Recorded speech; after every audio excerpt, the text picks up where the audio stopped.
கிறிஸ்துவுக்குள் பிரியமானவர்களை, உங்களை இந்த நாளில் சந்திப்பதிலே நான் மிக்க மகிழ்ச்சி அடைகிறேன்.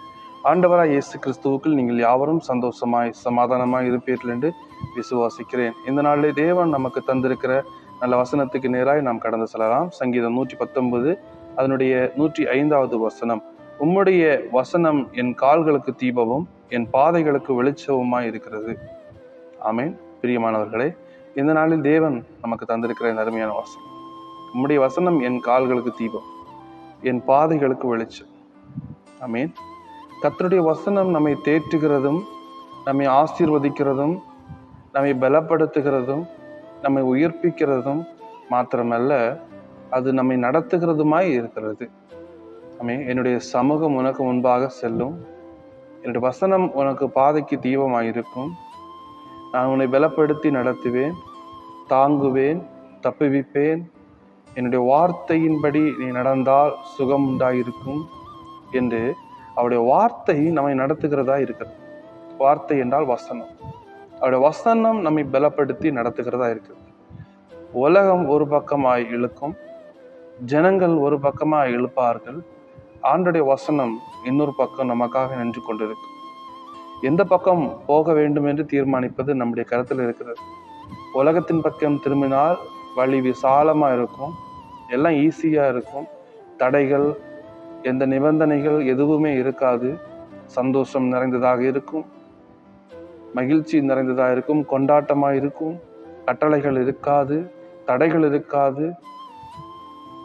திறந்த வாசலை காண்பிக்கிறது போல உலகம் இருக்கும். ஆனால் கர்த்தரின் வழியில் நடக்கிற போது, ஆண்டுடைய வசனத்தின்படி நடக்கும்போது, வசனத்தின்படி கீழ்ப்படிந்து அந்த வார்த்தையின்படி நடந்து தேவ ராஜ்யத்துக்கு நேராய் சென்று கொண்டிருக்கும் போது அந்த வழி நெருக்கமா இருக்கும், இடுக்கமா இருக்கும். மனம் விருப்பினபடியெல்லாம் நடக்க முடியாது, நினைச்சதெல்லாம் செய்ய முடியாது. கர்த்தருக்கு பிரியமானபடி நடக்க வேண்டும், கர்த்தருக்கு சித்தமானது செய்ய வேண்டும். அப்படி அந்த வசனத்துக்கு கீழ்ப்படிந்து நாம செய்யும் போது அவர் நமக்கு ஒரு புதிய வழியை ஆயத்த பண்ணி, ஒரு புதிய வழியை ஏற்படுத்தி அதன்படி அவர் நடத்தி கொண்டு போவார். ஆமென். எல்லாரும் இந்த வழியா தான் போறாங்க, எல்லாரும் இப்படிதான் இருக்காங்க, நானும் இப்படிதான் இருக்க போறேன் என்றல்ல. கர்த்தர் எனக்கு ஒரு மாற்று வழியை, ஒரு புதிய வழியை தரப்போகிறார்.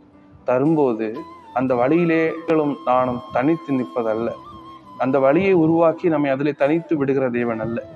அந்த வழியிலே எப்படி நடக்க வேண்டும், எப்படி போக வேண்டும், நம்முடைய கால்கள் இடராத வண்ணம், நாம் அந்த இடத்துல விழுந்து போகாத வண்ணம் நம்மை நடத்தி கொண்டு போகிறது தான் அவருடைய வசனம். நமக்கு என்ன செய்யுது? தீபமா இருக்கிறது. நான் என் பாதைக்கு அவர் வெளிச்சமா இருக்கிறது. ஆமீன். அந்த தனித்து போகிற பாதையிலே, பரலோராஜ்யத்துக்கு நேராக நடந்து கொண்டிருக்கிற அந்த பாதையில தடங்கல்கள் வரும், நெருக்கங்கள் வரும், பிசாசனுடைய சூழ்ச்சிகள் வரும், மனிதனுடைய திட்டங்கள் வரும். அந்த இடத்துல நாம் நேராய் தைரியமாய் முழு பலத்தோடு நிமிர்ந்து நடக்கும்படியாக நம்முடைய கால்களுக்கு அவருடைய வசனம் தீபமா இருக்கிறது, பாதைக்கு வெளிச்சமா இருக்கா. ஆமே. வெளிச்சமான பாதையில தைரியத்தோடு நாம் நடக்க முடியும். கால்களுக்கு வசனம் இருக்கிறது, நம்மை நடத்த தைரியப்படுத்த அவருடைய வசனம் இருக்கிறது. பின்ன ஏன் நாம் கலங்க வேண்டும்? நாம் தேவ ராஜ்யத்துக்கு நேராய் ஓடிக்கொண்டிருக்கிற தேவ பிள்ளைகளாய் காணப்படுகிறோம். தொடங்கின ஓட்டத்தை அவர் சரியாய் நம்மை கொண்டு போய் சேர்க்கிறவர். அவர் கைவிட மாட்டார். ஒருவேளை நான் தனித்து ஓடிக்கொண்டிருக்கிறது போல இருக்கலாம், ஒருவேளை தனித்து நடந்து கொண்டிருக்கிறது போல இருக்கலாம். இல்லை, அங்கே நம்முடைய ஆண்டவருடைய வசனம் நமக்கு தீபமாய் இருக்கிறது. அவர் நமக்கு வெளிச்சமாய் இருக்கிறார். அவர் நமக்கு முன்னாய் சென்று கொண்டிருக்கிறார். கவலைப்படாதிருங்கள், உற்சாகத்தோடு நடவுங்கள், உற்சாகத்தோடு தேவராஜ்யத்துக்கு நேராய் ஓடுங்கள். தொடங்கினவர் கடைசி வரை கைவிட மாட்டார். அவருடைய வசனம் உங்களுக்கு தீபமாக இருக்கும். அவர் உங்களுக்கு வெளிச்சமாக இருந்து உங்களை நடத்தி கொண்டு போக வல்லமையுள்ள தேவனாய் காணப்படுகிறார். விசுவாசத்தோடு காணப்படுங்கள். எல்லா நன்மைக்கே.